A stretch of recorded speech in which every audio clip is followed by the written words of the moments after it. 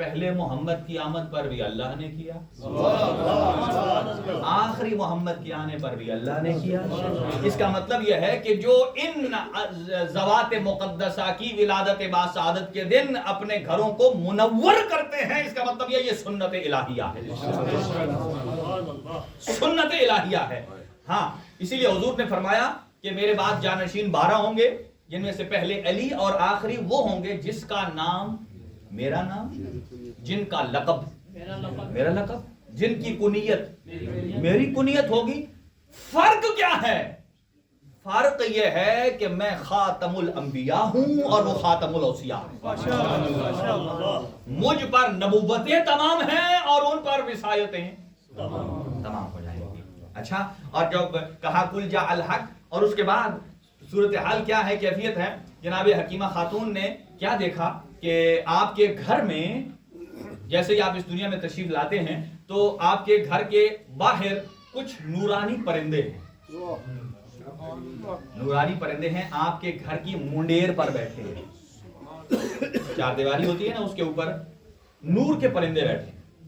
اور be be حکیمہ خاتون نے کیا دیکھا کہ ان پرندوں میں سے ایک پرندہ ہے، کبھی دیوار سے اتر کر امام مہدی کے پاس آتا، کان میں کوئی بات کہتا، پھر پلٹ کر اسی جگہ بیٹھ جاتا۔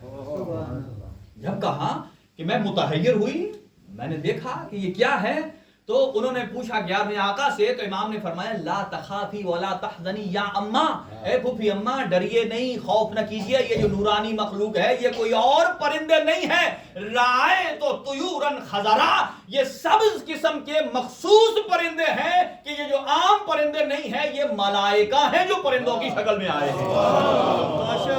اور یہ جو بار بار دیوار سے اتر کر مہدی آخر زمان کے کان میں آتا ہے، یہ جبرائیل فرشتہ ہے، اور آ کر ان فرشتوں کا سلام اور پیغام دیتا ہے کہ جنہیں آنے کی اجازت نہیں ملی، اور آ کر یہ کہتا ہے کہ یہ فلاں فرشتے کی طرف سے آپ کو ہدیہ تبریک ہے، فلاں فرشتے کی طرف سے آپ کو سلام ہے، اور مہدی آخر زمان ایک دن میں ہے، ایک دن کے ہیں، اور آ کر کہتے ہیں اس کو بھی میرا سلام کہنا، اس کے لیے میری دعائیں بھی شامل ہیں۔ اب یہاں سمجھ لیجئے، جو دنیا میں آنے کے بعد پہلے دن ملائکہ کے نام بھی جانتا ہے، وہ مہدی دوران کہلاتا ہے۔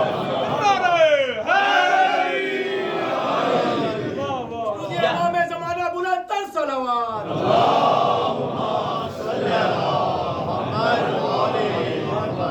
نام بھی جانتے ہیں۔ اگلی بات سنیے، اور جب کہا کہ تھوڑی دیر کے بعد جب امام حسن عسکری علیہ السلام نے فرمایا، تفسیر امام حسن عسکری سے یہ روایت عرض کر رہا ہوں، فرمایا لائیے میرے لخت جگر کو میرے پاس لائیے۔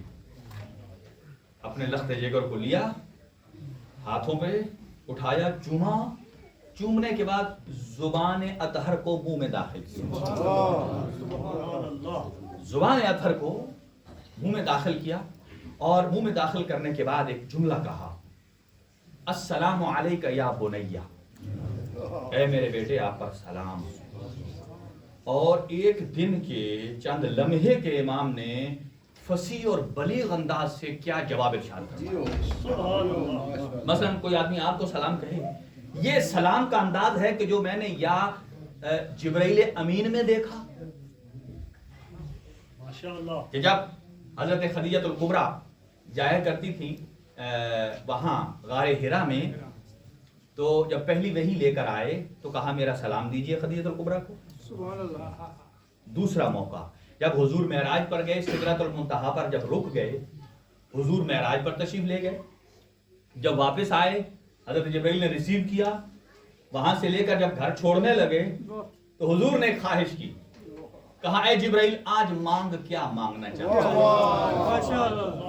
آج مانگ کیا مانگنا چاہتا ہے، توجہ رہے، مانگنا چاہتا۔ حضرت جبرائیل امین نے فرمایا میری اور کوئی خواہش نہیں ہے، اتنی ہی خواہش ہے جا کر اپنی زوجہ خدیجہ الکبریٰ کو ہمارا ملائکہ کی نیابت میں سلام کہیے گا، اور انہیں کہیے کہ اللہ رب العالمین آسمان پر ملائکہ کے درمیان آپ پر فخر و مباحات کرتا ہے۔ خوشنودی ملیکۃ العرب جناب خدیجہ الکبریٰ پرزور حیدری صلوات،